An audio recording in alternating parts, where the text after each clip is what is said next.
അല്ലാഹുവിന്റെ റസൂലില്ലെങ്കിൽ, അല്ലാഹുവിന്റെ റസൂലിന്റെ പ്രഭയില്ലെങ്കിൽ, വെളിച്ചമില്ലെങ്കിൽ, ഒളിവില്ലെങ്കിൽ ഈ വസ്തുക്കളെ ഒന്നും അല്ലാഹു പടക്കൂല.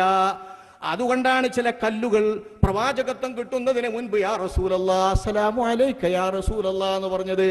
സ്വഹീഹ് മുസ്ലിമിൽ കാണാ ഇന്നി ലഅരിഫു ഹജറൻ സല്ലമ അലയ്യ ഖബ്ല നുബുവ്വ, നുബുവ്വത്തിന്റെ മുൻപ് എന്നോട് സലാം പറഞ്ഞ കല്ലുകളെ എനിക്കറിയാം.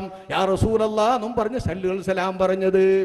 ഉടുമ്പുകൾ നബിയോട് സംസാരിച്ചത് വഅതാകൽ ഔദു യബ്കി വതദല്ലൽ ബൈന യദൈക വസ്തജാറക യാ ഹബീബി ഇൻദക ലബ്യുൻ നഹൂറു.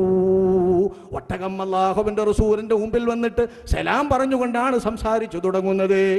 മരങ്ങൾ അല്ലാഹുവിന്റെ മുമ്പിൽ വന്നിട്ട് സലാം പറയുന്നു യാ റസൂൽ അല്ലാഹ് എന്ന് പറഞ്ഞിട്ട്. കാരണം എന്താണ്?